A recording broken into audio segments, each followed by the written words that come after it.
에스더 3장 7절에서 15절 말씀입니다.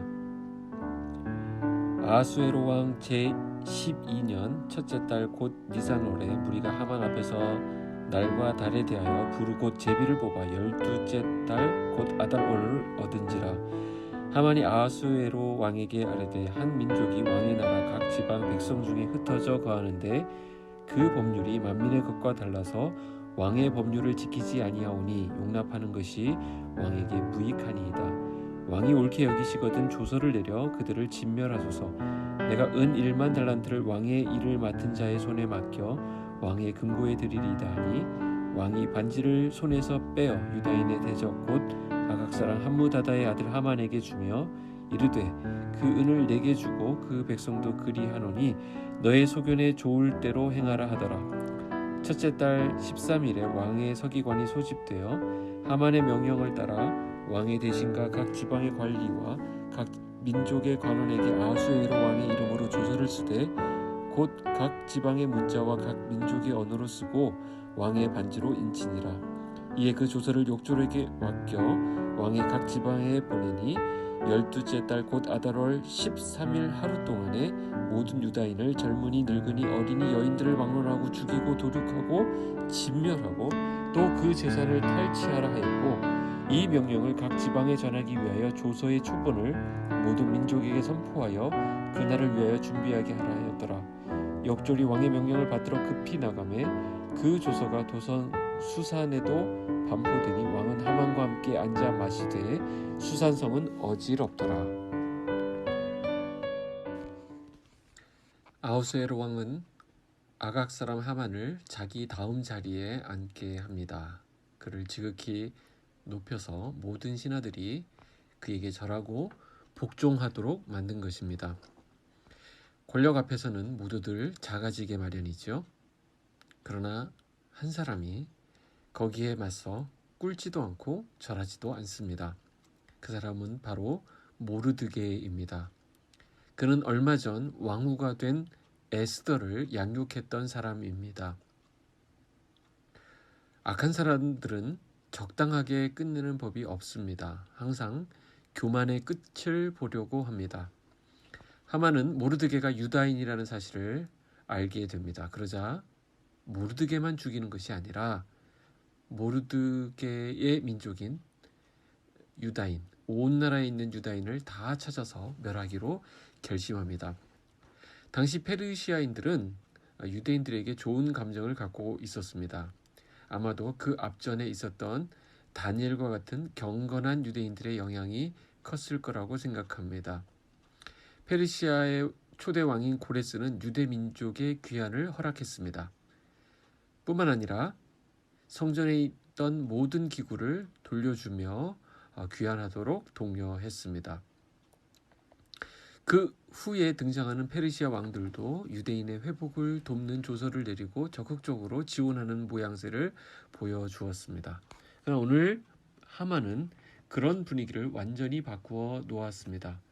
유대인을 제거하기 위한 음모를 꾸민 것입니다. 왕에게 말할 때는 유다인이라고 딱 지목하여 말하지 않습니다. 그저 두루뭉술하게 왕의 법을 어기는 한 민족이 있다라고만 소개합니다. 그리고 어떤 민족이 왕의 법을 어기고 있다라고 고소합니다. 8절에 보시면 그 법률이 만민보다 달라서 왕의 법률을 지키지 아니하오니 용납하는 것이 왕에게 무익하니이다. 이것은 명백한 거짓이죠. 하만은 자기의 뜻을 관철시키기 위해 거짓을 동원하고 있는 것입니다. 왕이 자기를 신임하고 있었기 때문에 지금 아나무인으로 행동하고 있습니다. 9절에 보면 하만이 왕에게 은 1만 달란트를 드리는 장면이 소개됩니다. 왕이 옳게 여기시거든 조서를 내려 그들을 진멸하소서. 내가 은 1만 달란트를 왕의 일을 맡은 자의 손에 맡겨 왕의 금고에 드리리이다 하니. 1만 달란트 엄청난 규모의 돈입니다. 요즘으로 치면 약 340톤 정도에 해당한다고 하는데요. 이 돈은 바사 왕국의 1년 세입, 그러니까 세금으로 걷어들이는 돈의 약 60% 정도에 해당한다고 합니다. 왕이 유다인들을 죽이게 되면 손실이 발생하겠죠. 그 손실분을 충분히 메우고도 남은 그런 금액이라고 볼 수 있습니다. 그러니까 하만은 왕에게 돈으로 다가선 것입니다. 그 결과 왕은 자신의 반지를 빼주면서 하만에게 동조합니다. 반지는 왕의 도장을 말합니다. 이것은 하만의 권력이 더 강해진다는 것을 의미합니다. 이처럼 눈이 어두우면 사물을 제대로 보지 못하는 것이죠. 마음이 어두우면 상황을 분별하지 못합니다. 왕의 반지를 손에 쥐었다는 것은 못할 게 없다는 뜻입니다. 이제 모든 것이 하만의 손에 달려있는 듯 보입니다. 그래서 급기야는 제비를 뽑아 유다인을 멸망시킬 날짜를 고르게 됩니다. 이어서 왕을 설득하여 조서를 꾸밉니다. 그리고 그 내용을 제국 전체에 전달하도록 합니다.